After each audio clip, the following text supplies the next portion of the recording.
বরকনে সাজে অপেক্ষা করছে সবাই। মঞ্চে ওঠার কথা ছিল সকাল 10টায়, এখন বাজে প্রায় 2টো।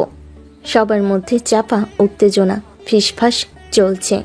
বরকনেকে দেখা যাচ্ছে না কেন, কি হয়েছে? হঠাৎ একটা কালো দামি গাড়ি এসে থামলো। দরজা খুলতেই কালো স্যুট পরা একজন লম্বা সুঠাম দেহের যুবক নেমে এলো। চোখে সানগ্লাস, মুখে গম্ভীর ভাব। তাকে দেখে অনেকেই থমকে গেল, কারণ তিনি এ বাড়িতে খুব পরিচিত। ইনি আর কেউ নন, শহরের সবচেয়ে বিখ্যাত ব্যবসায়ী মিস্টার আমির চৌধুরীর মেয়ের ব্যক্তিগত দেহরক্ষী আহান। আহান গাড়ি থেকে নামতেই একজন বয়স্ক মহিলা দৌড়ে এসে তাকে জিজ্ঞাসা করলেন, আহান, কি হয়েছে? বাবা মা কোথায়? তারা কি আসবে না? আর আমাদের এখানে ডেকেছো? কার বিয়ে হবে এখানে? কি কিছু বলছে না আমাদের? আমরা কিছু বুঝতে পারছি না। তুমি একটু আমাদের ব্যাপারটা খোলাসা করে বলো। পুরো কমিউনিটি সেন্টারে সবাই আমার দিকে তাকিয়েছিল। সারার বন্ধু বান্ধব, তাদের সবাইকে সারাই ডেকেছে। আজ হয়তো এখানে এমন কিছু ঘটতে চলেছে তা সবার কল্পনার বাহিরে। আমি কিছুটা শান্তভাবে জবাব দিলাম, আন্টি একটু অপেক্ষা করুন, একটু পরই সব বুঝতে পারবেন। আহানের কথাই সবাই অবাক হয়ে গেল। আহান বরকনের ব্যক্তিগত কাজ কেন করতে যাবে? তাছাড়া আহান তো বর নয়, তাহলে সে একা কেন এসেছে? ঠিক তখনই আহানের পাশে এসে দাঁড়ালো এক অপরূপ সুন্দরী মেয়ে। লাল শাড়ি আর সোনার গহনায় তাকে দেবী প্রতিমার মতো লাগছিল। তিনি আর কেউ নন, মিস্টার আমিরের একমাত্র মেয়ে সারা। সারার চোখে মুখে আনন্দের ঝিলিক, কিন্তু একটু চিন্তাও আছে। তাকে দেখে সবাই আরো হতবাক হয়ে গেল। সারা কেন এসেছে? তাহলে কি আহানি বর, নাকি বরকনে অন্য কেউ? সারা মঞ্চে উঠে মাইক্রোফোন হাতে নিল। সে বলল, আমার বিয়ে হচ্ছে, কিন্তু আমার বাবা মা এখানে নেই, কারণ আমার বাবা মা এই বিয়েতে রাজি ছিলেন না। আপনারা সবাই এখানে এসেছেন, তার জন্য আমি আপনাদের কাছে সত্যিই কৃতজ্ঞ। এখন আমার অভিভাবকের জায়গাটা আপনারাই পূরণ করবেন। সারার কথা শুনে সবাই আরো অবাক হয়ে গেল। এরকম কিছু আভাসই আমি পাচ্ছিলাম। এরপর সারা যা বলল তা সবার কাছে রূপকথার মতো মনে হলো। কিছুদিন সারা আমার কাছে রূপকথার মতো ছিল, কিন্তু আজ তা চিরন্তন সত্য। আমার বাবা ছিলেন একজন ব্যবসায়ী, আমি ছোট থেকে তাকে দেখেছি। তিনি সব সময় আমাকে চোখে চোখে রাখতেন। তিনি আমাকে কোনো কিছু থেকে দূরে রাখতেন না, কিন্তু তার মনে সব সময় একটা ভয় ছিল। আমার নিরাপত্তার জন্য তিনি আহানকে নিয়োগ করেছিলেন। আহান আমার ব্যক্তিগত দেহরক্ষী ছিল। সে সব সময় আমার সঙ্গে থাকতো। আমি যা করতাম সে তার সব খবর রাখতো। আমি যা বলতাম সে তা মেনে নিত। মাঝে মধ্যে অনেক রাগ করেছি, ওকে কথা শুনিয়েছি, কিন্তু সে কখনোই তার প্রতিবাদ করেনি। সব সময় সব রকমের বিপদ থেকে আমাকে রক্ষা করে আনতো।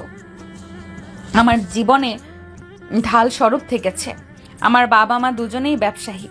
কাজের জন্য তারা আমাকে কখনোই সময় দিতে পারেনি, যার ফলস্বরূপ একাকী সময় কাটাতে কাটাতে একটা পর্যায়ে গিয়ে আমি হয়ে উঠলাম একটা বদমেজাজি, উগ্র বড়লোকের বিগড়ে যাওয়া বাবার একমাত্র মেয়ে। মানুষ আমাকে পছন্দ করতো না, বরং ঘৃণাই করত। কিন্তু আহান, সে আমাকে ঘৃণা করে আমাকে বোঝার চেষ্টা করেছে।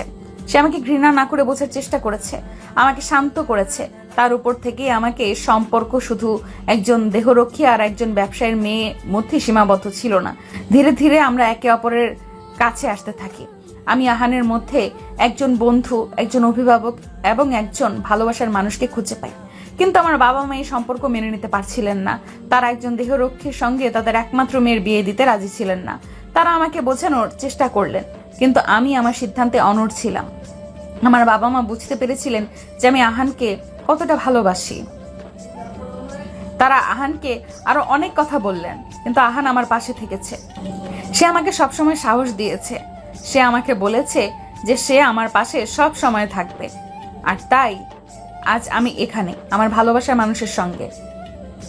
আমার বাবা মা আমাকে এখনো মেনে নেননি, কিন্তু আমি জানি যে একদিন তারা আমাকে মেনে নেবেন, কারণ তারা আমাকে ভালোবাসেন আর তারা আমার সুখ চান। আমি জানি যে আহান আমাকে সব সময় সুখী রাখবে। সারা যখন কথাগুলো বলল তখন নিজের অজান্তেই আমার চোখে জল এসে পড়েছিল। আমি আর নিজেকে ধরে রাখতে পারলাম না। এগিয়ে গিয়ে সারার হাত ধরলাম। সারা আমার দিকে তাকিয়ে এক প্রশস্ত হাসি হাসে। সারাকে দেখলাম আর মনে হলো তার এই হাসির জন্য পুরো পৃথিবীর সাথে যদি লড়তে হয় তাহলে আমি তাই করতেই রাজি। দুজনেই একে অপরের দিকে তাকিয়ে হাসছিল। তাদের চোখে ছিল ভালোবাসা আর বিশ্বাস। তারা দুজনেই এক নতুন জীবন শুরু করতে যাচ্ছিল। আপনারা নিশ্চয়ই ভাবছেন কিভাবে একজন বড়লোক ব্যবসায়ীর মেয়ে সামান্য একজন বডিগার্ডের প্রেমে পড়ে। আপনাদের কৌতূহলটা হওয়া স্বাভাবিক। তাহলে শুনুন, মিস্টার আমির চৌধুরীর একমাত্র মেয়ে সারার জীবন ছিল একটা সোনার খাঁচার মতো। সবকিছুই ছিল হাতের মুঠোয়, কিন্তু স্বাধীনতা ছিল না। সারার বয়স যখন 20 বছর, তখন তার বাবা তার নিরাপত্তার জন্য আমাকে ব্যক্তিগত দেহরক্ষী নিয়োগ করলেন। আমার নাম আহান।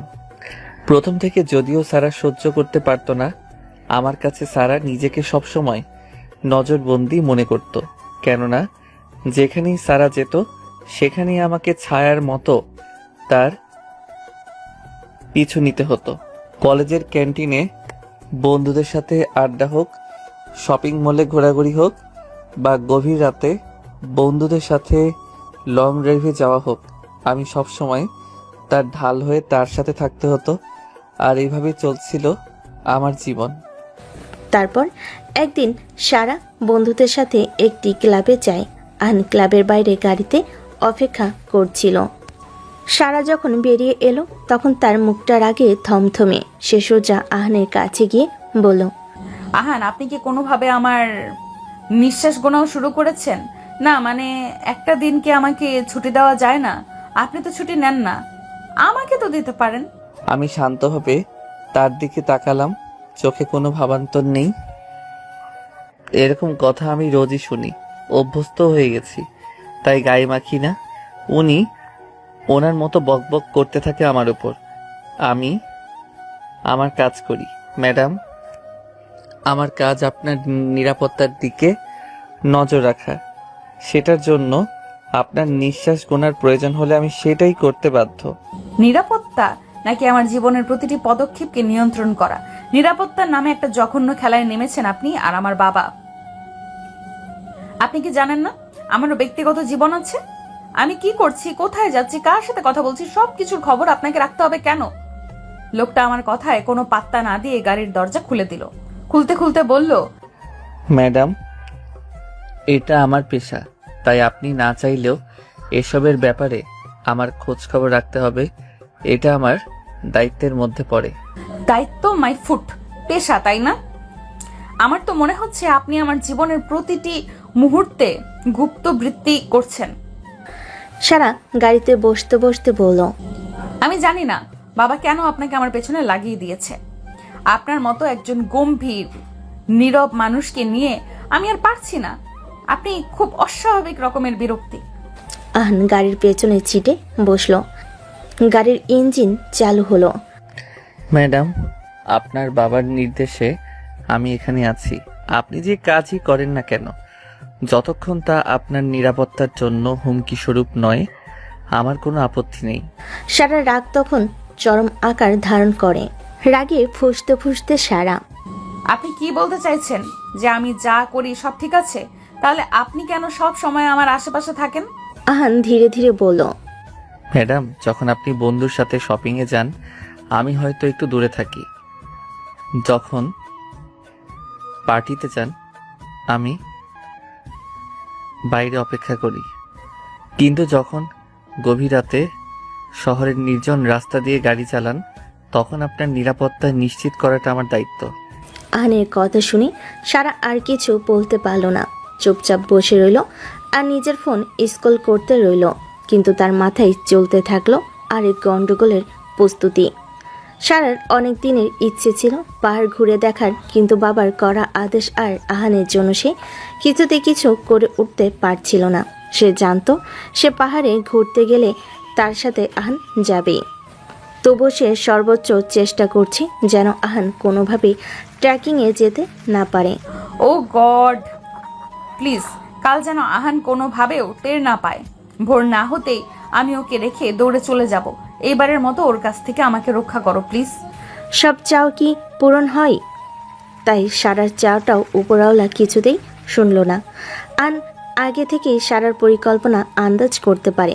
ভোর হতেই সে বাড়ির নিচে সারার জন্য অপেক্ষা করতে থাকে। সকালবেলা মনে হয় না আহান টের পেয়েছে আমার ট্রেকিং এর খবর। যেইভাবেই হোক আজ ওকে আমি ঘোল খাওয়াবই। এখন চট করে রেডি হয়ে যত তাড়াতাড়ি সম্ভব বেরিয়ে যাই, কারো টের পাবার আগেই। যেমন কথা তেমন কাজ। বাবা মাকে না জানিয়েই অ্যাডভান্সের প্রস্তুতি নিয়েছে সে। কাঁধে একটা ছোট্ট ব্যাকপ্যাক নিয়ে সারা সিঁড়ি বেয়ে নিচে নামছিল।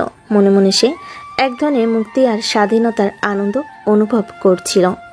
কিন্তু বাড়ির গেটের কাছে এসে সে থমকে গেল। তার সেই আনন্দ মুহূর্তেই বিষণ্ণতার পরিণত হলো। সেখানে আহান দাঁড়িয়ে আছে, তার কাঁধেও একটা ব্যাকপ্যাক। আপনি আপনি এখানে কি করছেন? সারার কণ্ঠে বিস্ময় এবং বিরক্তি স্পষ্ট। উফো, এই লোকটা জানলো কিভাবে? আন শান্তভাবে তাকালো, তার মুখে কোনো ভাবান্তর নেই। ম্যাডাম, পাহাড়ে অনেক বিপদ, প্রায়ই অ্যাক্সিডেন্টের খবর শুনতে পাওয়া যায়। যদি কিছু হয়ে যায় আপনার, তখন স্যার আমাকে কথা শোনাবেন। তাই আপনার নিরাপত্তার জন্য আমিও যাচ্ছি। সারা রাত তখন আকাশ ছুঁয়েছিল। সে ভেবেছিল এই সুযোগে আহানের হাত থেকে মুক্তি মিলবে, কিন্তু তা হলো না। কিন্তু আপনি আমাকে ম্যাডাম ম্যাডাম বলা বন্ধ করুন। কি অদ্ভুত শোনায়। আর আপনি এসব কি বলছেন? কে আপনাকে যেতে বলেছে? আমি মরে যাব গিয়ে, তবুও আপনাকে আমার প্রয়োজন নেই। I can handle my self easily. আপনার বাবা, তিনি মনে করেন এই ধরনের সফরে আপনার ব্যক্তিগত দেহরক্ষীর প্রয়োজন। সারা তীক্ষ্ণ দৃষ্টিতে আহানের দিকে তাকালো। আপনি কি আমার বাবার গুপ্তচর, নাকি আমার জীবনের প্রতিটি মুহূর্তে গুপ্তচর বৃত্তি করছেন? আমি কখন কি প্ল্যান করছি সবকিছুর খবর আপনি কিভাবে জানেন? আহান শান্তভাবে বলল, ম্যাডাম, আপনার নিরাপত্তা নিশ্চিত করা আমার পেশা, আর এর জন্য যা কিছু জানার প্রয়োজন তা আমি জানতে পারি। সারা রাগ তখন আর নিয়ন্ত্রণে ছিল না। আপনার কি মনে হয় আমি আপনাকে আমার জীবনে চাই? আপনি আমার শপিং এ থাকেন, আমার ক্লাসে থাকেন, এমনকি বন্ধুদের পার্টিতেও থাকেন, এখন পাহাড়ের উপরেও থাকবেন। আপনি কি আমার জীবনের প্রতিটি পদক্ষেপকে নিয়ন্ত্রণ করতে চান? আহান কোনো কথা না বলে গাড়ির দরজা খুলে দিল। ম্যাডাম, আপনার বন্ধুরা অপেক্ষা করছে, আমরা রওনা দিতে পারি। সারা গাড়িতে উঠে বসলো, কিন্তু তার মুখের বিরক্তি কমলো না। ড্রাইভিং করতে করতে হঠাৎ সারা বলে উঠল, আপনি কি জানেন না আমারও ব্যক্তিগত জীবন আছে? আমি কি করছি, কোথায় যাচ্ছি, কার সাথে কথা বলছি, সবকিছু আপনাকে জানতে হবে কেন? আমি কি কোনো অপরাধী? ম্যাডাম, আমার কাছে আপনার নিরাপত্তা একটি পেশা নয়, এটি আমার দায়িত্ব। আহান ধীরে ধীরে বলল, আর আমি আমার দায়িত্ব সব সময় পালন করি। এই ধরনের বিপজ্জনক জায়গায় আমার উপস্থিতি আবশ্যক। আপনার জীবনের কোনো ঝুঁকি আমি নিতে পারি না। এই কথা শুনে সারার চোখে তখন জল চলে এসেছিল। সে বলল, আপনার এই পেশা আমার জীবনটাকে এক খাঁচায় বন্দি করে ফেলেছে। আমি কোনোদিনও স্বাধীনভাবে কিছু করতে পারি না। আমি জানি না বাবা কেন আপনাকে আমার পেছনে লাগিয়ে দিয়েছেন। আহান গাড়ির ইঞ্জিন চালু করলো। সারার দিকে তাকে খারাপ লাগলো আহানের, তবে সে কিছু করতে পারল না। ম্যাডাম, আপনার বাবা আপনাকে ভালোবাসেন এবং আপনার নিরাপত্তার ব্যাপারে তিনি কোনো ঝুঁকি নিতে চান না। আমি শুধু তার সেই দায়িত্বটা পালন করছি। সারা জানতো এই বিতর্কে সে জিততে পারবে না। আন এর শান্ত আর যুক্তিসঙ্গত কথাগুলো তার রাগকে আরো বাড়িয়ে দিচ্ছিল। সে আর কোনো কথা না বলে জানালা দিয়ে বাইরে তাকিয়ে রইল, আর মনে মনে প্রতিজ্ঞা করলো আছে আহানকে দেখিয়ে দেবে সে কতটা স্বাধীন, আর আহানের কোনো প্রয়োজন নেই তার। শহরের কোলাহল ছেড়ে সারার বন্ধুরা যখন পাহাড়ের দিকে রওনা হলো, তখন গাড়ির জানালা দিয়ে আসা হিমেল বাতাস সারার মনটাকে কিছুটা হালকা করে দিল। গাড়ির জানালা দিয়ে আসা হিমেল বাতাস সারার মনটা কিছুটা হালকা করে দিল। গাড়ির ভেতরে উচ্চস্বরে গান বাজছে আর সারা তার বন্ধুদের সাথে হাসাহাসি করছে।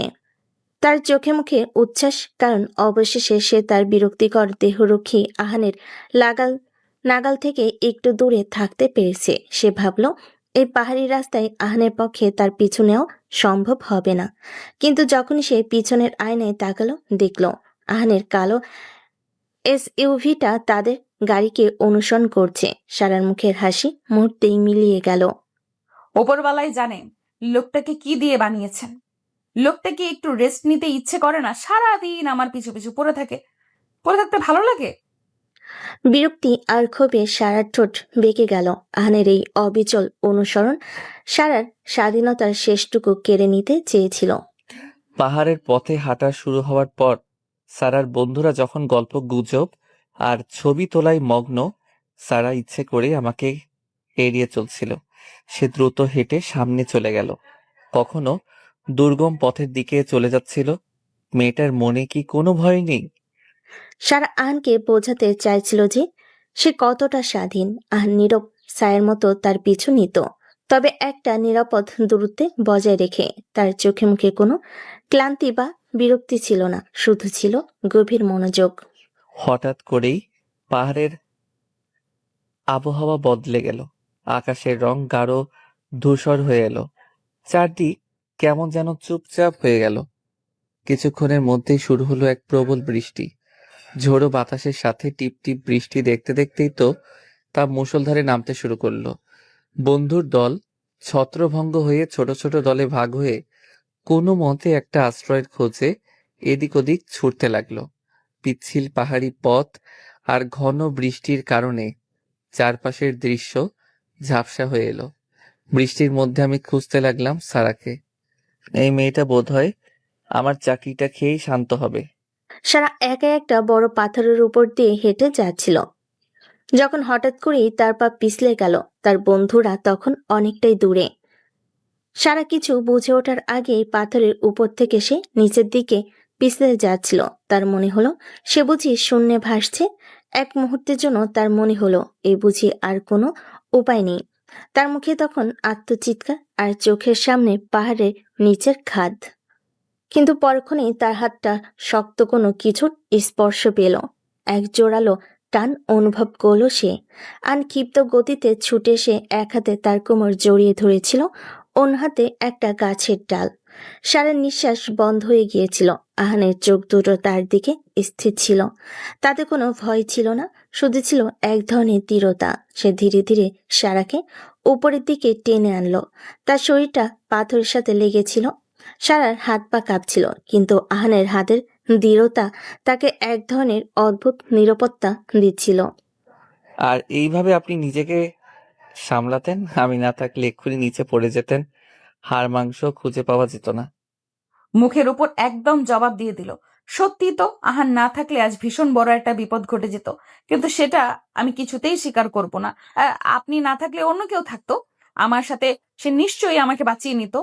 আর আমি তো আপনার থেকে বাঁচার জন্যই এদিক সেদিক ছুটছি। আপনি না থাকলে এই দুর্ঘটনা ঘটতো না। সবকিছুর পেছনে উল্টো লজিক দেওয়ার জন্য আপনি এক্সপার্ট। তারা যখন পুরোপুরি নিরাপদ হলো, তখন আহান সারাকে একটি গুহার দিকে টেনে নিয়ে গেল। সেখানে গিয়ে তারা দেখতে পেল এটি একটি গুহা নয়, এটি একটি পরিত্যক্ত কাঠের ঘর। ঝোড়ো হাওয়া আর বৃষ্টির শব্দে চারিদিক মুখরিত। তাদের শ্বাস প্রশ্বাসের শব্দ ছাড়া আর কোনো শব্দ শোনা যাচ্ছিল না। সারা তখন কোনো মতে আহানের সাথে ঝড়পাল্লা দিয়ে উঠল। সে ভয়ে ভয়ে আতঙ্কে ছিল। গুহায় গিয়েও কাঁপছিল। তার চোখ আহানের দিকে স্থির। আহানের কপালে বৃষ্টির ফোঁটা, আর তার পরনের কালো জ্যাকেট ভিজে গিয়ে তার শরীরের সাথে লেপ্টে আছে। তার এই ভিজে যাওয়ার রূপ দেখে সারা ভাবল, এই মানুষটাকে আমি এতদিন কত ভুল বুঝেছি। আহান তার ভেতরে নীরবতা ভেঙে বলল, ম্যাডাম, আপনি কি ঠিক আছেন? আহানের এইরূপ শান্ত প্রশ্ন আমার ভেতরের আবেগটাকে আরো উস্কে দিল। আহানকে বুঝতে দেওয়া যাবে না, সেও কোন রকম কথা বলতে পারলাম না, শুধু মাথা নেড়ে হ্যাঁ জানালাম। কিছুক্ষণ নীরবতার পর সারা জিজ্ঞেস করল, আপনি কি এখানে প্রায় আসেন? আপনি কিভাবে এই জায়গাটা চিনলেন? লোকাল না হলে তো এই গুহা চেনার কথা না? আহান একটি শুকনো জায়গায় বসলো। ছোটবেলায় আমি খুব পাহাড় পছন্দ করতাম। আমার বাবা মাও পাহাড় ভালোবাসতেন, কিন্তু কিছু সমস্যা হয়েছিল যার কারণে আমি শহর ছাড়তে পারলাম না। কিন্তু আমার মন সবসময় পাহাড়ের কাছেই থাকতো। আহানের কথাগুলো শুনে সারা অবাক হলো। সে কোনোদিনও ভাবেনি যে আহান তার জীবনের ব্যক্তিগত দুঃখ বা ভালোবাসার কথা তাকে বলবে। আমার জীবনের কোনো সমস্যা ছিল না, কিন্তু আমি সব সময় আমার বাবার নিরাপত্তার কারণে একটি সোনার খাঁচার ভেতরে বন্দি ছিলাম। আমি সব কিছু করতে পারতাম, কিন্তু আমার স্বাধীনতা ছিল না। আমি সব সময় ভেবেছি যে আমার এই স্বাধীনতাগুলো একজন দেহরক্ষীর কারণে নষ্ট হয়েছে। আহান শান্তভাবে বলল। ম্যাডাম, আমি বুঝতে পারি, কিন্তু আমার কাছে আপনার নিরাপত্তা একটি পেশা নয়, এটা আমার দায়িত্ব। আমি যখন আপনার জীবনের প্রতিটি পদক্ষেপের খবর রাখি, তখন আমি শুধুমাত্র আমার কাজ করি না, আমি আপনার নিরাপত্তার কথা ভাবি।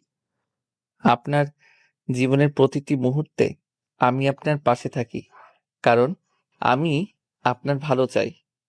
আমি আপনার ভেতরের মানুষটিকে বোঝার চেষ্টা করি, তাই আমি আপনাকে কোনোদিন বিরক্ত করার জন্য কিছু করিনি। আমি আপনার জীবনের নিরাপত্তা নিশ্চিত করার জন্য সব কিছু করেছি। আহানের এই কথাগুলো সারার মনে এক নতুন চিন্তার জন্ম দিল। সে আহানকে এতদিন শুধু একজন বিরক্তিকর দেহরক্ষী হিসেবে দেখে এসেছে, কিন্তু এই প্রথম সে বুঝতে পারল আহান তার জন্য কতটা গুরুত্বপূর্ণ। বৃষ্টি কমে এসেছে। গুহার বাইরে থেকে পাখির কিচিমিচির শব্দ আসছিল। গুহার বাইরে দাঁড়িয়ে তারা দেখল সবুজ পাহাড়ের উপর সূর্য আলো ছড়িয়েছে, যা সবকিছুকে নতুনভাবে আলোকিত করেছে। সেই মুহূর্তের দিকে তাকিয়ে সারা বুঝল তাদের সম্পর্কটাও বদলে গেছে। পাহাড়ের সৌন্দর্য যেমন বৃষ্টির পর নতুনভাবে ফুটে ওঠে, তেমনি তাদের সম্পর্কর এক নতুন দিগন্তে পা বাড়াচ্ছে। পরক্ষণে সারার ভেতরে আরেকটা সত্তা তাকে ভাবনা থেকে সরিয়ে ফেল। সারা আবারও তার আগের সত্তায় ফিরে গেল, যেখানে আহান শুধু তার স্বাধীনতার বক্ষক। কিন্তু মনের একটা জায়গায় আহান কোনো না কোনোভাবে ঠিকই তার জায়গা করে নিচ্ছিল তার অজান্তেই। সারা আহান পাহাড় থেকে ফিরে আসে, তার কিছুদিন সাধারণভাবে কাটতে থাকে। ইদানিং সারাকে আমার অন্যরকম লাগতে লাগতো।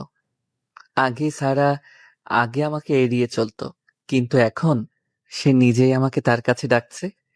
সে তার ব্যক্তিগত সমস্যাগুলো, বন্ধুদের সাথে হওয়া ঝগড়া, এমনকি তার পছন্দের বই বা সিনেমার ব্যাপারেও আমার কাছে শেয়ার করত।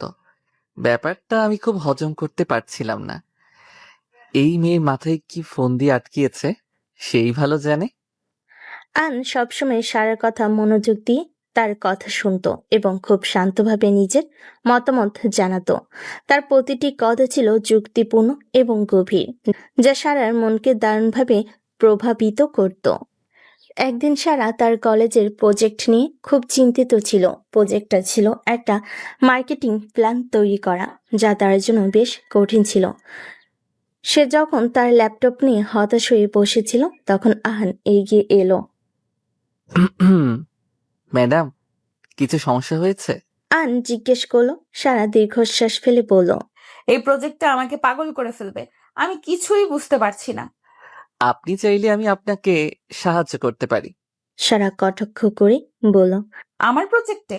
আপনি কি আমার প্রজেক্টে সাহায্য করতে চান, নাকি এরও নিরাপত্তা দিতে চান? আন তার কথায় কান না দিয়ে বলল, আমি সামরিক কৌশল নিয়ে পড়াশোনা করেছি, কিছু কিছু প্ল্যানিং এ তা কাজে লাগে, যদি অনুমতি দেন। সারা হেসে উঠল। আহান, আপনার আর আমার জগৎ আলাদা। আপনি বন্দুক নিয়ে খেলা করেন আর আমি বই নিয়ে। আপনার সাহায্য আমার দরকার নেই। ওকে, ঠিক আছে। আমি কিছু না বলে চলে গেলাম, কিন্তু কিছুক্ষণ পর দেখলাম সারা হতাশ হয়ে গেল। আমি জানি সারা আমার হেল্প নিবে না, তাই কৌশলে ওকে আমার সাহায্য করতে হবে। টেবিলের উপর কিছু গুরুত্বপূর্ণ রিসার্চ পেপারে কপি রেখে গেছে। সারা রাগ হলো, কিন্তু কৌতূহল হলো। সে পেপারগুলো পড়ে দেখলো এবং অবাক হয়ে গেল। আহানের দেওয়া তথ্য তার প্রজেক্টের জন্য এতটাই মূল্যবান ছিল যে সে আর আহানকে শুধুমাত্র একজন দেহরক্ষী হিসাবে দেখতে পারল না।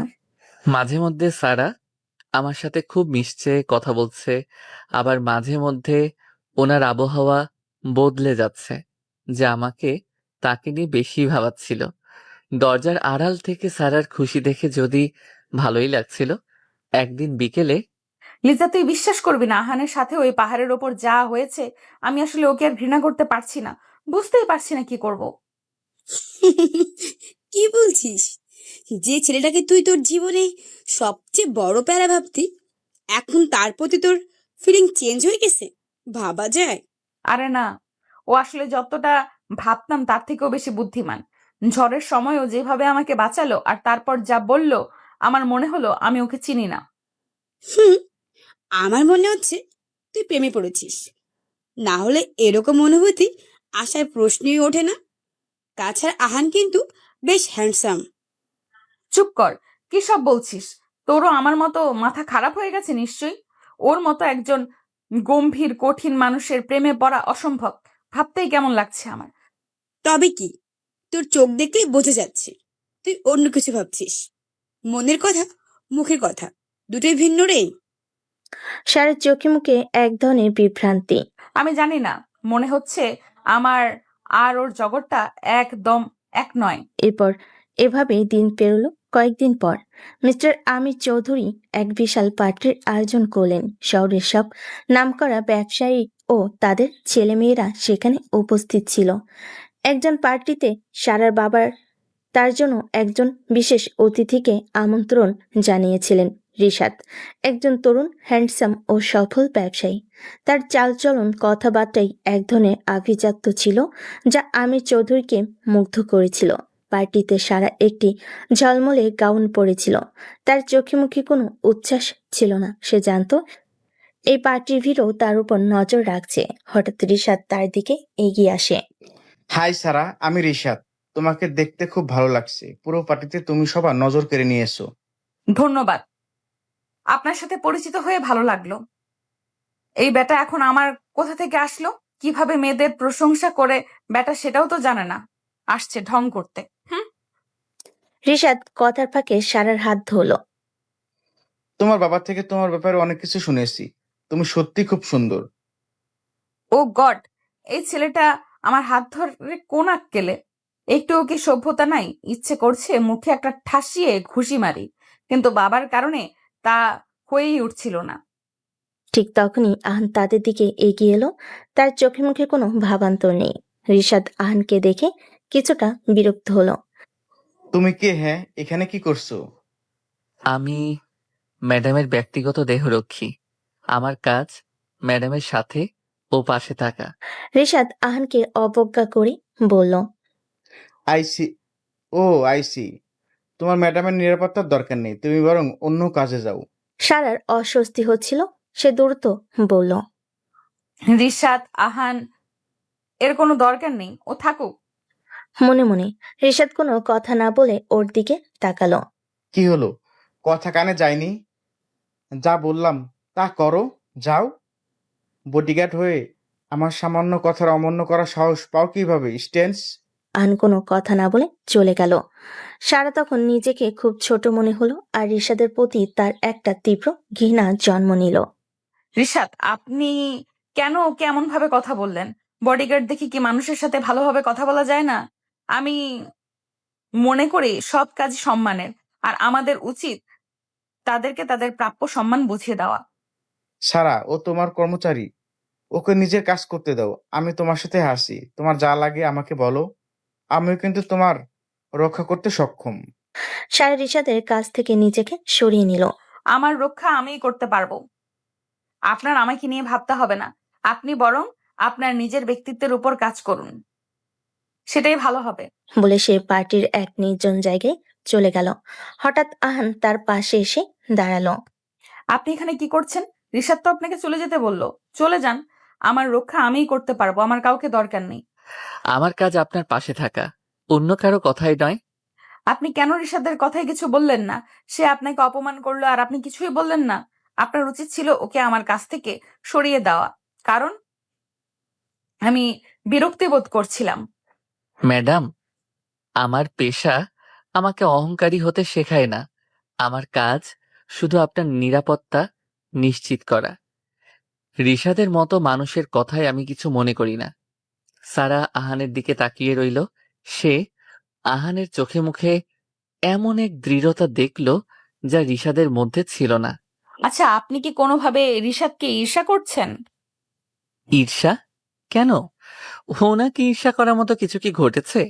উনিও আমার থেকে বড় একজন মানুষ, ব্যবসায়ী। উনি ওনার জায়গায়, আমি আমার জায়গায়। এখানে ঈর্ষার কিছু তো দেখতে পাচ্ছি না। আছে কারণ। সবাই আপনাকে কর্মচারী হিসেবে দেখে আর রিশাদকে সবাই সম্মান করে। ম্যাডাম, আমি যে কাজ করি তা আমার সম্মান, আপনার বাবার বিশ্বাস এবং আপনার জীবনের নিরাপত্তা আমার কাছে যে কোনো সম্মানের চেয়ে বেশি গুরুত্বপূর্ণ। পার্টি থেকে ফেরার পর সারার মনটা ভীষণ অস্থির হয়েছিল। সে আহানের নীরবতা আর রিশাদের কথার মধ্যে অনেক পার্থক্য খুঁজে পেয়েছিল। রিশাদের অহংকার ছিল তার সম্পদ আর বংশ নিয়ে, আর আহানের ছিল তার ব্যক্তিত্ব আর পেশার প্রতি সম্মান নিয়ে। তবে কিছুদিন বাদে সারা তার বন্ধু লিজার সাথে শহরের একটি আর্ট গ্যালারিতে গিয়েছিল। আর তাদের থেকে কিছুটা দূরত্ব বজায় রেখে অনুসরণ করছিল, যেমনটা সবসময় করে। গ্যালারিতে যেমন সে সবসময় গ্যালারিতে তারা শিল্পকর্ম দেখছিল, হাসাহাসি করছিল। হঠাৎ চারিদিক থেকে মুখোশ পরা কিছু লোক তাদের ঘিরে ফেল। সারা, কি হচ্ছে? আমি তো কিছুই বুঝতে পারছি না। ওরা কারা? এখানে এভাবে মুখোশ পরে এসেছে কেন? সারা আর লিজা হতভম্ব হয়ে গেল। এক মুখোশ পরা লোক সারার হাত ধরে টানতে লাগলো। সারা চিৎকার করে উঠল। আহান! মুহূর্তের মধ্যে আহান কোথা থেকে যেন এসে পড়ল। আহানের চোখ আমার উপরে পড়ল। ও চোখের দিকে তাকালে বোঝা যাচ্ছিল তার পেশাদার নিস্তব্ধতার কোথায় যেন হারিয়ে গেছে। তার জায়গায় জন্ম নিয়েছে এক ধরনের দৃঢ়তা আর ভয়। সে কোনো কথা না বলে একের পর এক মুখোশ পরা লোকগুলোকে পরাস্ত করতে লাগলো। আহানের প্রতিটি আঘাত ছিল নিখুঁত আর দ্রুত। সে যেন একজন সৈনিক। তার কাছে শুধু একটি লক্ষ্য, তার প্রিয়জনকে রক্ষা করা। মুখোশ পরা লোকগুলোকে আহানের আক্রমণের মুখে টিকতে পারল না। তারা দ্রুত পালিয়ে গেল। কিন্তু আক্রমণের ভয় যেন আমার পিছু ছাড়ছিল না। ভয়ে পুরো শরীর কাঁপছিল। তার চোখ দুটো আহানের চোখে গিয়ে একদম স্থির হয়ে গেল। আহান, যাকে সে এতদিন শুধু একজন দেহরক্ষী হিসেবে দেখে এসেছে, আজ থেকে নিজের চোখে একজন সত্যিকারের নায়ক হিসেবে দেখতে ইচ্ছে করলো।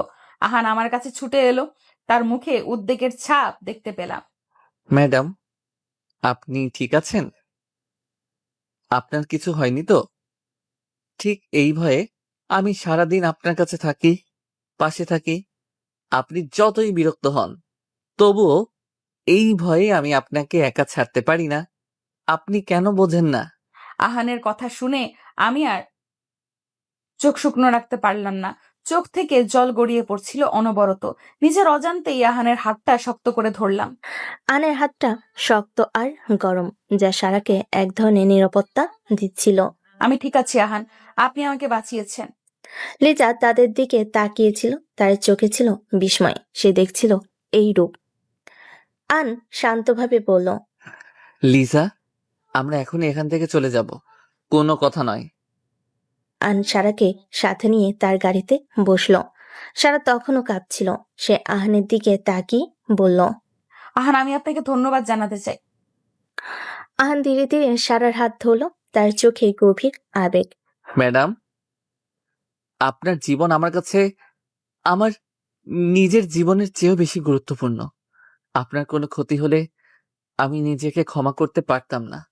সারার মনটা এক গভীর আবেগে ভরে উঠল। সে বুঝতে পারছিল আনের এই কথাগুলো শুধুমাত্র একজন দেহরক্ষীর কথা নয়, এ একজন প্রেমিকের কথা। আপনি কি বাবাকে সব বলবেন? তাকে বললে কিন্তু সর্বনাশ হয়ে যাবে। আন একটি দীর্ঘশ্বাস নিল। আমি কিছু বলবো না, আপনিও কিছু বলবেন না। আপনার বাবা যদি কিছু জানতে পারেন, তবে তিনি আপনাকে আরো সুরক্ষিত করার জন্য কিছু ব্যবস্থা নেবেন, আর তা হয়তো আমাদের জন্য ভালো হবে না। সারা আহানের দিকে তাকিয়ে রইল। সে আহানের মধ্যে এমন এক দৃঢ়তা দেখতে পেল যা রিশাদের মধ্যে ছিল না। সে বুঝতে পারল এই নীরবতা আসলে তার সম্মানের প্রকাশ। তার প্রতিটি কথা সারার মনের ভিতর দেয়ালগুলো ভেঙে দিচ্ছিল। তাদের সম্পর্ক আরো গভীর হলো। তারা একে অপরের কাছে আসার কোনো কথা বলল না। তাদের চোখই আর নীরবতায় সব বলে দিচ্ছিল। তারা দুজন দুজনই জানতো তাদের এই গোপন সম্পর্ক একদিন হয়তো প্রকাশ হয়ে যাবে, কিন্তু সেই দিন পর্যন্ত তারা শুধু একে অপরের পাশে থাকতে চেয়েছিল।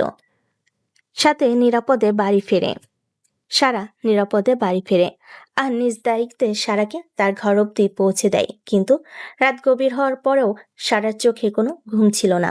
সবাই ঘুমিয়ে পড়েছে, কিন্তু সারা ঘুমাতে পারছে না। সে তার বেলকনিতে এসে দাঁড়ালো। তার মনে হলো আহানের সাথে কথা বলাটা খুব প্রয়োজন। সে দেখলো আহান তার বেলকনি থেকে কিছুটা দূরে চুপচাপ দাঁড়িয়ে আছে।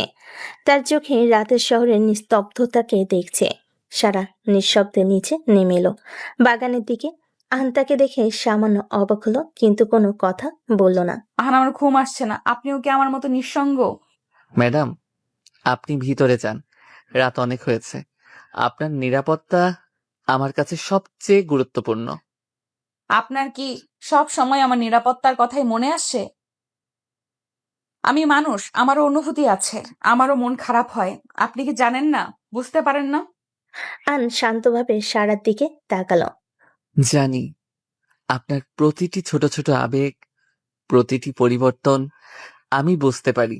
আমিও তো মানুষ, আমিও আপনার মতো একাকিত্ব অনুভব করি।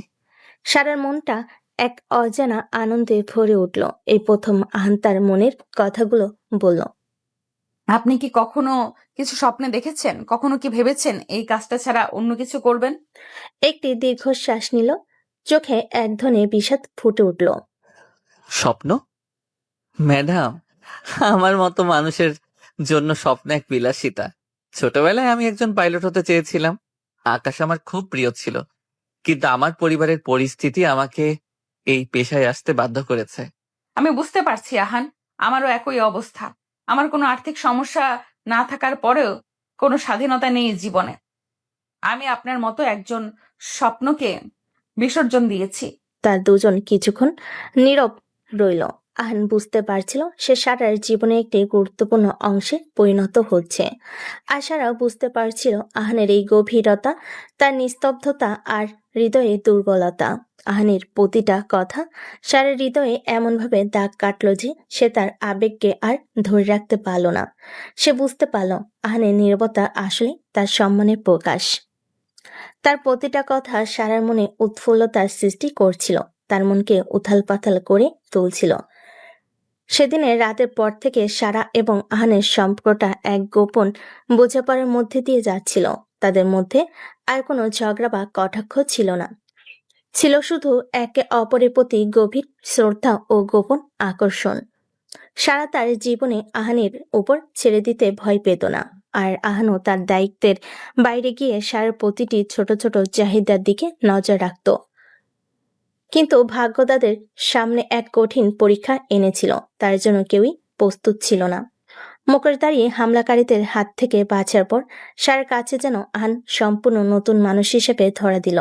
সে তার মনে আর পুরনো বিরক্তিটা নেই, বরং এক ধরনের গভীর কৃতজ্ঞতা আর চাপা কৌতূহল জেগেছে। তার মনে বারবার ফিরে আসছিল আহানের বলা সেই কথাটা, আপনার জীবন আমার কাছে আমার নিজের জীবনের চেয়েও বেশি গুরুত্বপূর্ণ। সারা যখনই কথাটা ভাবত, তার বুকের ভেতরটা এক অজানা আনন্দে ভরে উঠত। একদিন বিকেলে আকাশ হালকা গোলাপি আভায় ভরে উঠেছে। সারা তার বেলকনিতে বসে বই পড়ছিল, কিন্তু তার মন বইয়ের পাতায় ছিল না। তার চোখ আনমনে চলে গেল নিচে বাগানে পায়চারি করা আহানের দিকে। আন এর রেজু ভঙ্গি, তার সুটাম দেহ, সবকিছুতে যেন এক নীরব আকর্ষণ ছিল।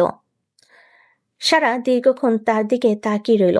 এক নতুন অনুভূতি তার হৃদয় দোলা দিল।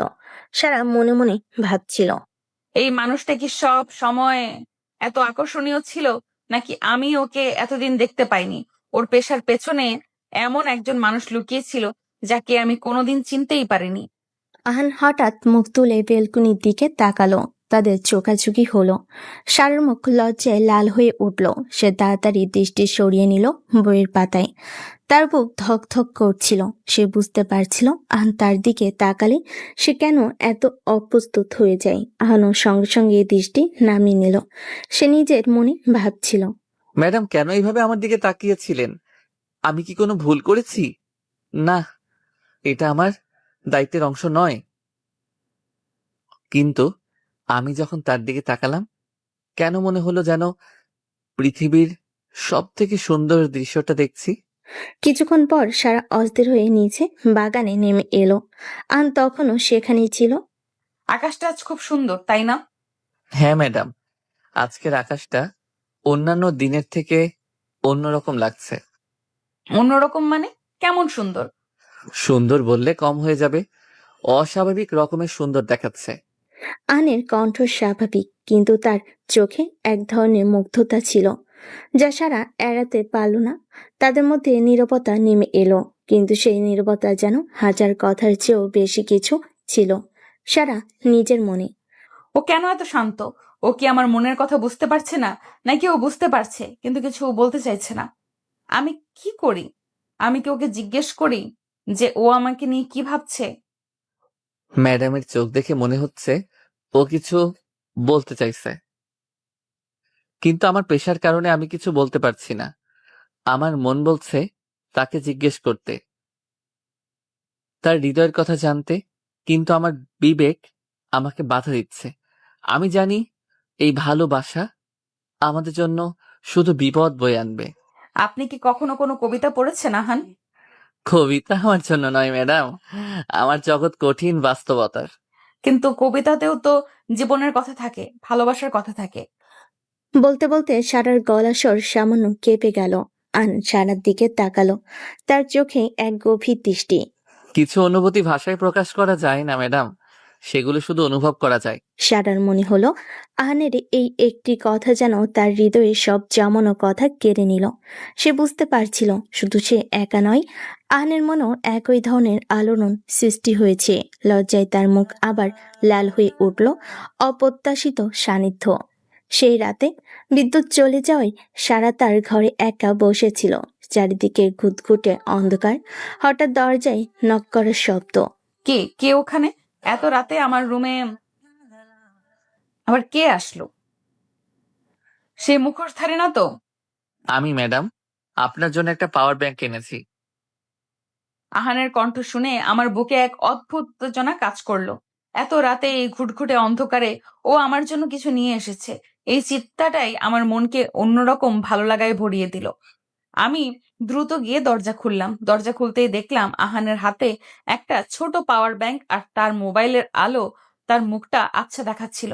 এই সামান্য আলোতেও আহানের চোখের গভীরতা আমাকে ভীষণভাবে আকর্ষণ করছে। আমার মনে হলো ও শুধু আমার দেহরক্ষী নয়, ও আমার সব। তুমি কেন এলে? এই সামান্য জিনিসের জন্য তোমার আসতে হবে? আমার কণ্ঠটা কাঁপছিল। আহানের চোখে মুখে কোনো বিরক্তি নেই, শুধু এক ধরনের গভীর উদ্বেগ।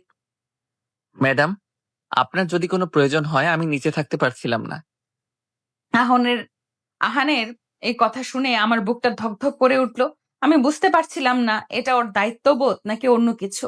অন্ধকারে আমরা দুজনে নীরব, কিন্তু একে অপরের উপস্থিতি অনুভব করছিলাম। হঠাৎ বাইরে বৃষ্টি শুরু হলো। দমকা হাওয়ায় ব্যালকনির দরজা খুলে গেল। আমি চমকে উঠলাম। আহান দ্রুত এগিয়ে গিয়ে দরজাটা বন্ধ করলো। আমাদের শরীর সামান্য স্পর্শ করলো একে অপরকে। সেই স্পর্শে যেন আমার শরীরে এক বিদ্যুৎ খেলে গেল। আমি তাড়াতাড়ি কয়েক পা পিছিয়ে এলাম। আমার মুখ লজ্জায় লাল হয়ে উঠল। আমার মনে হলো আহান কি আমার মনের কথা বুঝতে পারছে। বিদ্যুৎ চলে যাওয়ার পর আমি নিচে অস্থির হয়ে পায়চারি করছিলাম। ম্যাডামের ঘরের দিকে আমার চোখ ছিল। এই অন্ধকারে একা একা উনি কি করছেন? আমার ডিউটি শুধু বাইরে থেকে দেখা নয়, তার খেয়াল রাখা। আমি দ্রুত একটা পাওয়ার ব্যাংক হাতে নিয়ে তার দরজায় গেলাম। ম্যাডাম দরজা খুললেন। মোবাইলের আলোতে তার মুখটা দেখলাম। এতটাই সুন্দর লাগছিল যে আমি এক মুহূর্তের জন্য আমার সব দায়িত্ব ভুলে গিয়েছিলাম। ম্যাডামের বলা প্রতিটা কথা আমার বুকে গভীর দাগ কাটছিল। তুমি কেন এলে? তিনি যখন বললেন, আমার মনে হলো তিনি শুধু জানতে চাইছেন না, তিনি চান আমি তার কাছে থাকি। আমি নিজেকে সামনে নিয়ে শুধু আমার পেশার কথা বললাম, আপনার যদি কোনো প্রয়োজন হয় হঠাৎ যখন বৃষ্টি আর বাতাসে দরজা খুলে গেল, আমি দ্রুত এগিয়ে গেলাম। আমার শরীরের সাথে তার সামান্য স্পর্শ হলো। আমার সারা শরীরে শিহরণ খেলে গেল। ম্যাডামের শরীরটা যেন বিদ্যুৎ প্রবাহ। আমার মন বলল তাকে জড়িয়ে ধরতে, কিন্তু আমার পেশা আমাকে বাধা দিল। আমি দ্রুত দরজা বন্ধ করে সরে এলাম। আমার বুকে তখন ভীষণ উত্তেজনা। আমি নিজেকে প্রশ্ন করলাম, আহান, তুমি কি করছো? তোমার কি কোনো লজ্জা নেই? তুমি একজন সাধারণ দেহরক্ষী, আর তিনি একজন রাজকন্যা। তোমাদের সম্পর্ক অসম্ভব। যখন বিদ্যুৎ ফিরে এলো তখন আমি বুঝলাম এই সামান্য সময়ের মধ্যে আমাদের মধ্যে এক নতুন সম্পর্ক তৈরি হয়েছে। এই সম্পর্কটা শুধু চোখে চোখে আর নীরবতায় সীমাবদ্ধ, কিন্তু আমার জীবনে এর গভীরতা অনেক বেশি। বিদ্যুৎ চলে যাওয়ার সেই রাতটা আমার জীবনের সবচেয়ে স্মরণীয় রাত হয়ে থাকবে। আহানের সাথে কাটানো সেই নীরব মুহূর্তগুলো আমার হৃদয়ে এক নতুন জায়গা তৈরি করেছে। আমার মনে হতো আমার সমস্ত জগৎটা যেন আহানের চোখের মধ্যে সীমাবদ্ধ। ওর প্রতিটি চাহনি, প্রতিটি নীরবতা আমাকে এমনভাবে টানছিল যা আমি আগে কখনো অনুভব করিনি। কয়েকদিন পর আমার সবচেয়ে প্রিয় বান্ধবীদের একজন মিম তার বাড়িতে একটি ডিনার পার্টির আয়োজন করে। আমি জানতাম আহান সেখানেও আমার সঙ্গী হবে, এবং এই প্রথম আমি ওর উপস্থিতিতে কোনো বিরক্তি অনুভব করিনি, বরং আমার মনে এক ধরনের আনন্দ ছিল। আমি সুন্দর একটা কালো গাউন পরে তৈরি হয়েছিলাম। যখন আমি নিচে নামছিলাম দেখি আহান গেটের কাছে দাঁড়িয়ে আছে। ওর চোখে মুখে এক ধরনের মুগ্ধতা দেখলাম। ম্যাডামকে যখন গাড়িতে নিয়ে যাওয়ার জন্য তৈরি হলাম, তখন তাকে দেখে আমি এক মুহূর্তের জন্য যেন সব ভুলে গেলাম। তিনি যে এত সুন্দর হতে পারেন তা আমার কল্পনার বাইরে ছিল। তার এই রূপ দেখে আমার মন বলল, আহান, তুমি কি তার সাথে সম্পর্ক স্থাপন করছো? তোমার কি কোনো লজ্জা নেই? কিন্তু আমার চোখ তার থেকে দূরে সরে গেল না। আহান আমাকে দেখে গাড়ির দরজা খুলে দেয়। আহান যখন গাড়ির দরজা খুললো, আমাদের আঙুল স্পর্শ করলো। আমাদের দুজনেই কিছুটা চমকে গেলাম। আমি বুঝতে পারছিলাম আমাদের মধ্যে এক অদৃশ্য দেওয়াল ধীরে ধীরে ভেঙে পড়ছে। হঠাৎ স্পর্শ হওয়ায় আমার শরীরের মধ্যে দিয়ে একটা বিদ্যুৎ প্রবাহ চলে গেল। আমার বুকটা কেঁপে উঠল। আমাকে আবারও চমকে দিয়ে ম্যাডাম প্রশ্ন করে উঠলেন, আহান আমাকে কি দেখতে ভালো লাগছে? ওর চোখে কোনো উত্তর ছিল না, শুধু ছিল গভীর প্রশংসা।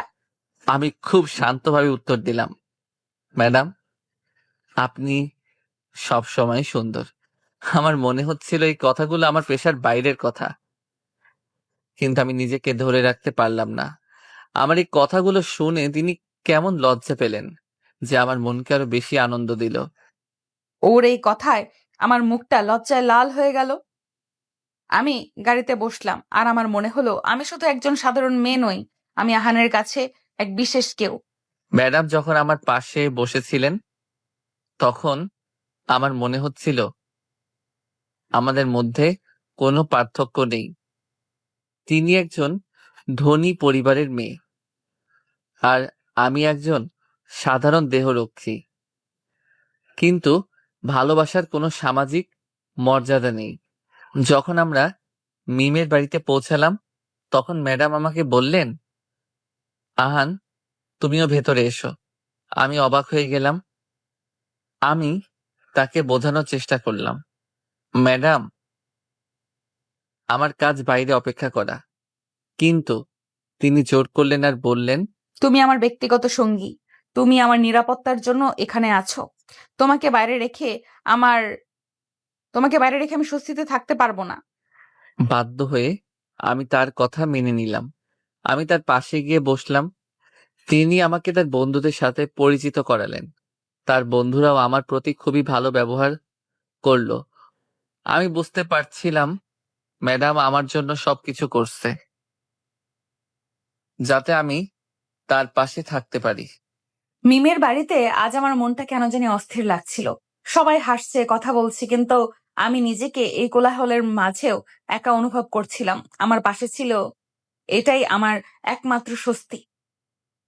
আমি ওকে সবার সাথে পরিচয় করিয়ে দিয়েছিলাম। আর আমার মনে হচ্ছিল আহানের মতো একজন মানুষ কেন এত আভিজাত্যের মাঝেও এত সহজ হতে পারে। ওর চোখে গভীরতা আমাকে বারবার টানছিল। আমার বন্ধুরা আমাকে নিয়ে মজা করছিল, কিন্তু আমি তাতে কান দিচ্ছিলাম না। আমি শুধু আহানের দিকে তাকিয়েছিলাম। আমার মনে হচ্ছিল ও আমার পাশে না থাকলে আমি এই পার্টির মাঝে নিজেকে অসহায় অনুভব করতাম। হঠাৎ আমার এক বন্ধু আমাকে জিজ্ঞেস করলো। সারা, আহানের মতো একজন গম্ভীর মানুষকে তোমার ভালো লাগে? আমি তার দিকে তাকিয়েছিলাম আর আমার মন তখন আহানের দিকে ছিল। আমার মনে হচ্ছিল আহান কি আমার মনের কথা বুঝতে পারছে। আমি তখন তাকে বললাম, আহান তুমি কি বুঝতে পারছো আমার কোনো আর্থিক সমস্যা নেই, কিন্তু আমারও কোনো স্বাধীনতা নেই। তখন আমার মনটা খুব কষ্ট পেল। আমি বুঝতে পারছিলাম ম্যাডামের মনের কথা। তিনি আমাকে তার জীবনের কথা বলছেন, আর আমি তার পাশে থাকতে পারছিলাম না। আমি তখন তাকে বললাম, ম্যাডাম, আমি বুঝতে পারি। ম্যাডামের মুখে এক ধরনের আনন্দ দেখতে পেলাম। আমার মনে হলো আমরা দুজনেই একই পথের পথিক, যদিও আমাদের জীবন আলাদা। মিমের বাড়ির পার্টি থেকে ফেরার পর সারার মনটা এক অদ্ভুত শান্তিতে ভরেছিল। আহানের উপস্থিতি তাকে এক অজানা স্বস্তি দিয়েছিল। সে বুঝতে পারছিল তার জীবনের সবচেয়ে বড় আশ্রয় আহান। সে রাতে সবাই ঘুমিয়ে পড়লেও সারা ঘুমাতে পারল না। তার মনটা ছিল এক অস্থির ঢেউয়ের মতো, যা তাকে টেনে নিয়ে এলো বাগানের শান্ত পরিবেশে। চাঁদের আলোয় যখন সারা বাগানের লনে এসে বসলো, তার চোখ পড়ল কিছুটা দূরে দাঁড়িয়ে আহানের উপর। তার মুখে চাঁদের আলো এসে পড়েছে, আর সারা দেখলো সেই পরিচিত নিস্তব্ধতায় মিশে গেছে এক ধরনের গভীর বিষণ্ণতা। সারার হৃদয়ের ভেতর যেন এক অজানা আকর্ষণ কেঁপে উঠল। সারার ভেতরটা যেন এক অজানা আকর্ষণে কেঁপে উঠল। সে ভাবল, এই মানুষটা কেন এত নীরব? ওর মনে কি কোনো স্বপ্ন নেই? ও কি আমার মতোই তার জীবনের সব ইচ্ছে কি বিসর্জন দিয়েছে? সে বুঝতে পারছিল তাদের দুজনের জীবনের পথ ভিন্ন হলেও তাদের মনের অনুভূতি একই। এই উপলব্ধি তাকে আহানের কাছে নিয়ে গেল। সারা যখন তার সামনে গিয়ে দাঁড়ালো, আহান চমকে উঠল, কিন্তু তার মুখে কোনো ভাবান্তর হলো না। আর আপনি কি কখনো চাঁদের দিকে তাকিয়ে কথা বলেছেন? আহান সামান্য অবাক হয়ে সারার দিকে তাকালো। তার মনের ভেতর হাজারো কথার ভিড় করে এলো। সে শুধু বলল, ম্যাডাম, আমি শুধু আমার ডিউটি করি।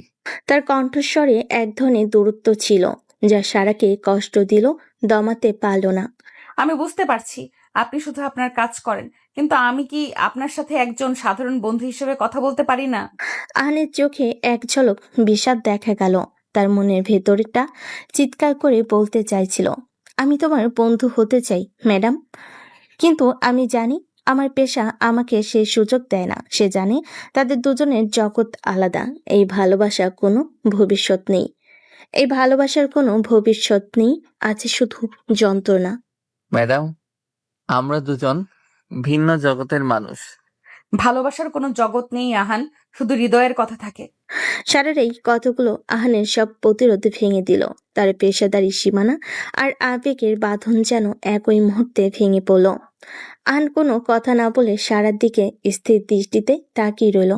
সারার মনে হলো আহানের নীরবতায় যেন তাকে বলছে, হ্যাঁ ম্যাডাম, আমি আপনাকে ভালোবাসি। এরপর তারা দুজন কিছুক্ষণ নীরব রইল। সে নীরবতা যেন হাজার কথার চেয়েও বেশি কিছু বলছিল। তারা দুজনেই বুঝতে পারছিল তাদের দুজনের মন একই পথে চলেছে, এবং তাদের এই গোপন ভালোবাসা একদিন হয়তো প্রকাশ হয়ে যাবে। বাগানে সেই রাতের পর সারা ও আহানের সম্পর্কটা এক গোপন ভালোবাসার বাঁধনে জড়িয়ে গেল। তাদের প্রতিটি নীরব মুহূর্ত, প্রতিটি চোখের ইশারাতেই ছিল এক গভীর বোঝাপড়া। কিন্তু তাদের এই গোপন সম্পর্ক বেশি দিন গোপন থাকলো না। একদিন বিকেলে সারা বেলকনিতে বসে বই পড়ছিল, আর নিচে বাগানে ছিল তার পেশাগত দায়িত্ব পালন করছিল। হঠাৎ সারা দেখতে পেল তার বাবা বাগানে এসেছেন। তার সাথে অন্য একজন পুরুষও আছে। সারার মনটা কেন জানি ভয় পেল। আহান তাকে দেখল। তার চোখে এক ধরনের নীরব সতর্কতা। মিস্টার আমির চৌধুরী সোজা আহানের দিকে এগিয়ে গেল।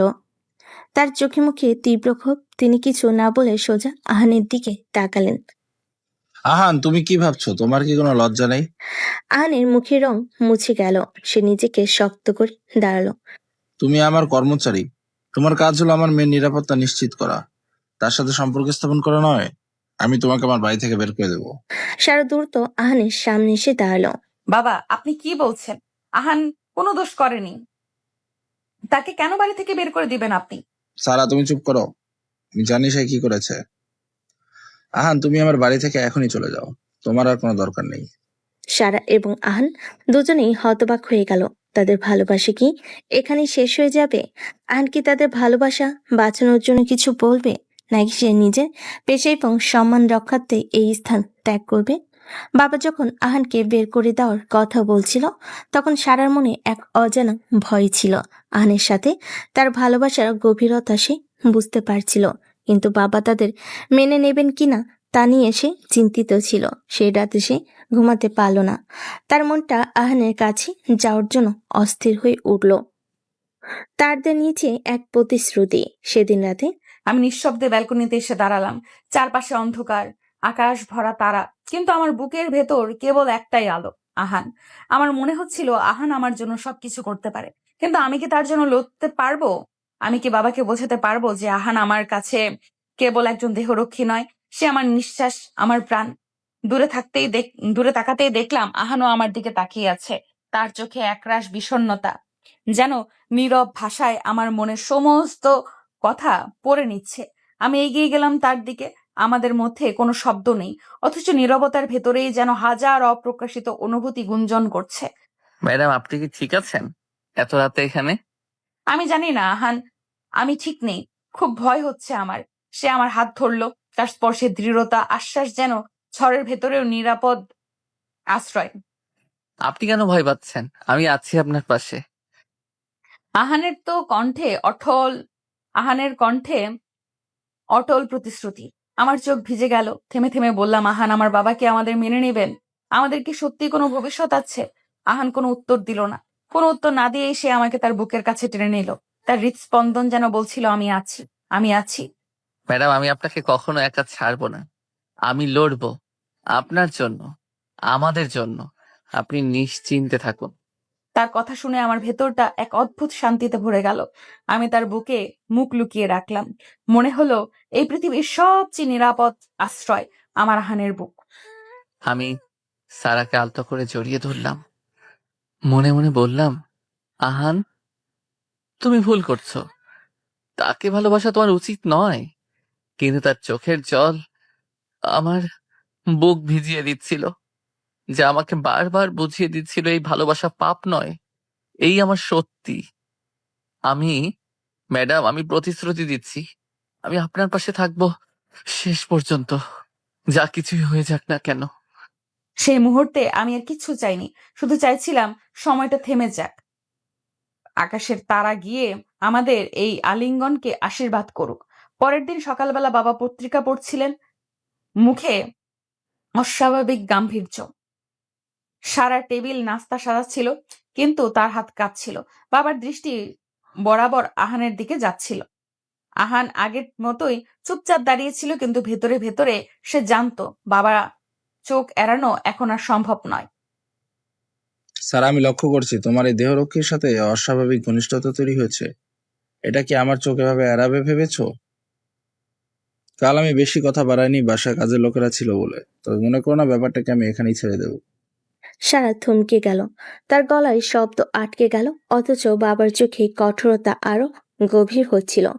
সারা কাঁপা কাঁপা কণ্ঠে বাবা, আমি কথাটা শেষ করার আগেই বাবা টেবিলের উপর হাত চাপড়ালেন। আমি অনেক কিছু সহ্য করতে পারি, কিন্তু আমার মেয়ের জীবন ধ্বংস হোক তা হতে দেব না। সারা, তুমি কি ভুলে গেছো তুমি কে? তুমি ব্যবসায়ী আমির চৌধুরীর মেয়ে, আর সে শুধু একজন দেহরক্ষী। সারা চোখ নামিয়ে ফেল। তার বুক ভেঙে আসছিল। আহান চুপচাপ দাঁড়িয়েছিল, কিন্তু তার মুঠি শক্ত হয়ে গিয়েছিল। এক মুহূর্তের জন্য সাহস সঞ্চয় করে সে সামনে এগিয়ে এলো। স্যার, আপনি আমাকে হয়তো একজন সাধারণ দেহরক্ষী হিসেবে দেখছেন, কিন্তু আমি সারাকে ভালোবাসি, তাকে সম্মান করি। আমি কখনো তার ক্ষতি চাই না, আমি কেবল তার সুখ চাই। এই কথা শুনে সারা হকচকিয়ে বাবার দিকে তাকালো। বাবার মুখ গাঢ় লাল হয়ে উঠল। চুপ! তোমার মতো একজন সাধারণ মানুষের এত বড় সাহস!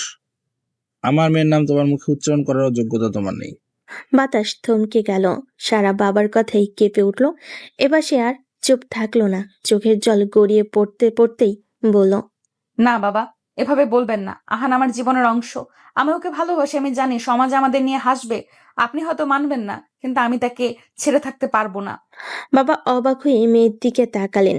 সারার কণ্ঠে যে দৃঢ়তা তা তিনি আগে কখনো দেখেননি। বাবার চেহারায় ক্রোধের সাথে একরাশ আঘাতের ছাপ ফুটে উঠল, যেন তিনি হেরে যাচ্ছেন নিজের মেয়ের অটল বিশ্বাসের কাছে। ঘর ভরে গেছে নীরবতায়। সারার চোখে অশ্রু, আহানের চোখে দৃঢ়তা, কিন্তু আমি চৌধুরীর চোখে শুধু কঠোরতা। তিনি ধীরে ধীরে চেয়ার থেকে উঠে দাঁড়ালেন। সারা, তুমি আমার কন্যা। তোমার জন্য আমি স্বপ্ন দেখেছি। তোমাকে রাজকন্যার মতো জীবন দিতে চাই। আর তুমি বলছো তুমি একজন দেহরক্ষীর প্রেমে পড়েছো? অসম্ভব। বাবা তার চোখ রাঙিয়ে আহানের দিকে তাকালেন। আজ থেকেই তুমি আর এখানে কাজ করবে না, তোমার চাকরি শেষ। না বাবা, আপনি এমন করতে পারেন না। আহান শুধু আমার দেহরক্ষী নয়, সে আমার জীবন। আপনি যদি তাকে সরিয়ে দেন, আমার সবকিছু ভেঙে যাবে। মেয়ের এমন কথা শুনো আমিরের কোনো প্রতিক্রিয়া দেখালো না। আমির চৌধুরী যেন পাথর। চুপ করো। তুমি বুঝতে পারছো না তুমি কি বলছো? তোমার বিয়ে আমি নিজে ঠিক করব। নিশাদের মতো একজন ভদ্র শিক্ষিত সমাজে প্রতিষ্ঠিত ছেলে আমার মেয়ের যোগ্য, একজন দেহরক্ষী কখনো নয়। আন এবার এগিয়ে এলো, তার কণ্ঠ শান্ত কিন্তু দৃঢ়। স্যার, আমি জানি আমার অবস্থান আপনার চোখে খুব ছোট। আমি আপনার সম্পদের, আপনার সম্মানের কাছে কিছুই না। কিন্তু আমি সারাকে সত্যিকারের ভালোবাসি। আমি চাই তার সুখ। যদি আমার সরে যাওয়া তাকে নিরাপদ রাখে তাহলে আমি সরে যাব, কিন্তু মনে রাখবেন, তাকে কষ্ট দিলে আমি চুপ করে থাকবো না। আমির চৌধুরী চোখে রাগ আরো তীব্র হয়ে উঠল। ঘরে পরিবেশ ভারী হয়ে গেল। সারা ছুটে গিয়ে আহানের হাত শক্ত করে ধরল। সারা চিৎকার দিয়ে উঠল, না, আহান কোথাও যাবে না। আমি ওকে ছাড়া এক মুহূর্তও থাকতে পারবো না। আমির চৌধুরী এক মুহূর্তের জন্য থেমে গেলেন। মেয়ের চোখের জল তার হৃদয়ে আঘাত করল। তবুও তিনি নিজেকে কঠিন করে বলেন, তুমি অল্প বয়সী, বুঝছো না আর কি ঠিক কি ভুল, কিন্তু আমি বুঝি। সময় হলে তুমি নিজেই বুঝবে তোমার ভুলটা। ততদিন পর্যন্ত আমি তোমাকে সঠিক পথে রাখবো। হঠাৎ রিশাদ টেবিল থেকে উঠে দাঁড়িয়ে ঠান্ডা হাসি দিল। মিস্টার আবিদ চৌধুরী, আমি বুঝতে পারছি আপনি আসল সত্যটা জানেন না। এই দেহরক্ষী শুধু আপনার মেয়ে এই দেহরক্ষী শুধু আপনার মেয়ের প্রেমে ফেলেনি, ওর সাথে পালিয়ে যাওয়ার পরিকল্পনা করছে। রিশাদের কথা শুনে সবাই স্তম্ভিত হয়ে গেল। আমির চৌধুরীর চোখে বিস্ফোরণ। কি বললা তুমি? রিশাদ পকেট থেকে একটা খাম বের করলো। ভেতরে কিছু ছবি, সারা আর আহানের সাথে বেলকুনিতে দাঁড়ানো, হাত ধরা, একে অপরের চোখে চোখ রাখা। যদিও এগুলো অনেকটা দূর থেকে তোলা, তবুও সত্যি মনে হচ্ছে তারা কোনো গোপন সম্পর্কের মধ্যে আছে। এগুলো আমার লোকেরা তুলেছে। এখন বুঝেছেন, ওরা শুধু বন্ধুত্ব করছে না, সারা আপনাকে ফাঁকি দিয়ে এই ছেলেটার প্রেমে পড়েছে। আজ না হয় কাল এরা পালাতে চাইবে। রিশাদের কারসাজি আমাকে অবাক করে দেয়। না, এটা মিথ্যে। আমরা পালাতে চাইনি। বাবা কোনো কথা শুনলেন না। তার চোখে রক্তবর্ণ হয়ে উঠল আর বললেন, এই মুহূর্তে এই দেহরক্ষীকে বাড়ি থেকে বের করে দাও। বাবার কথা শুনে দুইজন দারোয়ান এগিয়ে এলো আহানকে ধরে টেনে নিয়ে যেতে। আমি ছুটে গিয়ে আহানের হাত আঁকড়ে ধরি। না, কাউকে কিছু করতে দেব না। আহান কোথাও যাবে না। আহান সারার হাত আলতো করে ছাড়িয়ে দিল। তার চোখ শান্ত, কিন্তু গলায় অদম্য দৃঢ়তা। সারা, কেঁদো না। আমি যাচ্ছি ঠিকই, কিন্তু মনে রেখো, ভালোবাসা কখনো বন্দী হয় না। আমি আবার ফিরে আসবো। দারুণ টেনে নিয়ে গেল আহারকে। সারা চিৎকার করে কাঁদতে লাগলো। আর আমির চৌধুরী দাঁড়িয়ে রইলেন। একদিকে রাগ, অন্যদিকে মেয়ের চোখের জল তার বুক ছিঁড়ে দিচ্ছিল।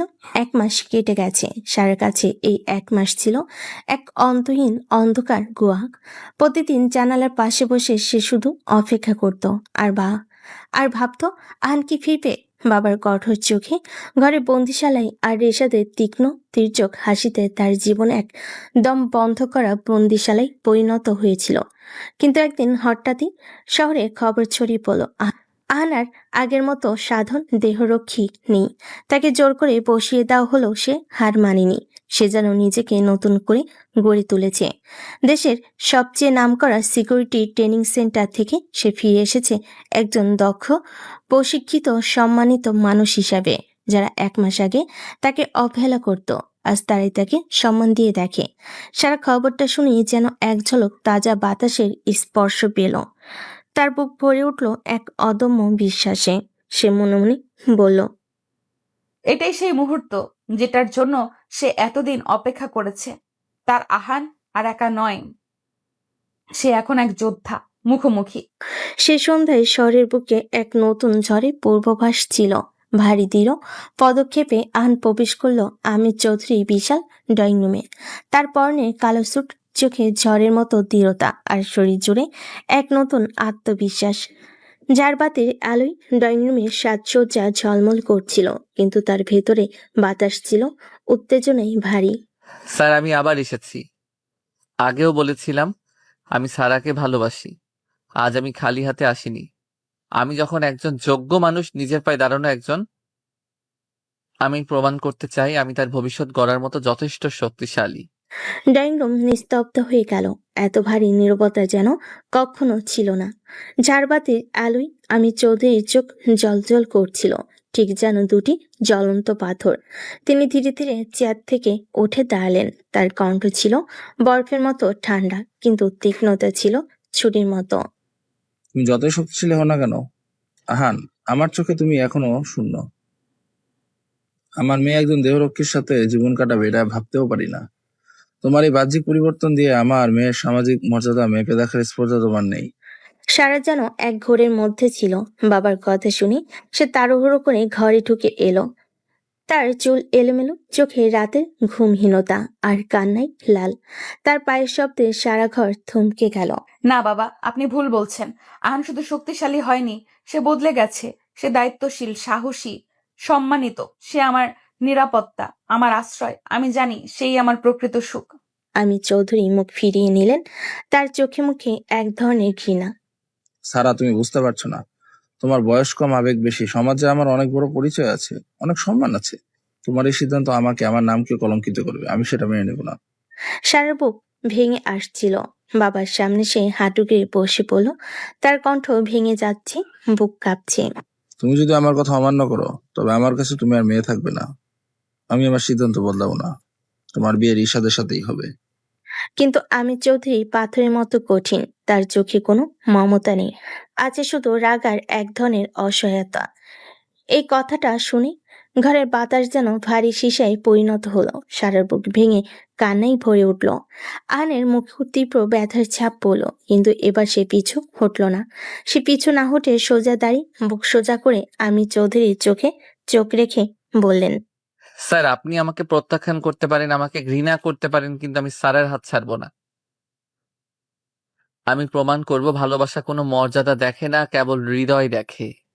আমি লড়বো, যতদিন শ্বাস আছে আমি লড়বো। তার কণ্ঠে ছিল আগুন, চোখে ছিল অটল প্রতিজ্ঞা। ঘরটা আবার নিস্তব্ধ হয়ে গেল। সারা আহানের হাত শক্ত করে ধরে ফেল, যেন বলছে, আমি তোমার কাছে আছি। আমি চৌধুরীর চোখে রাগের সাথে একরাশ অসহায়তাও ঝলসে উঠল, কিন্তু তিনি মুখে কিছু বললেন না, শুধু পেছন ফিরে ধীরে ধীরে ঘর ছেড়ে চলে গেলেন। ঝাড়বাতির আলোয় দাঁড়িয়ে রইল সারা আর আহান, একজন কাছে আরেকজন লড়াইয়ের শপথ নিচ্ছে। আমি চৌধুরী যখন চলে গেলেন, তখন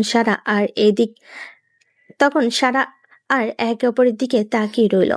সারার চোখে ছিল কান্না জল, কিন্তু আহানের চোখে ছিল দৃঢ় প্রতিজ্ঞা। আহান জানত এই মুহূর্তে তাদের সামনে দুটো পথ খোলা, পর্যায়ে মেনে নাও, নয়তো নতুন করে লড়াই শুরু করা।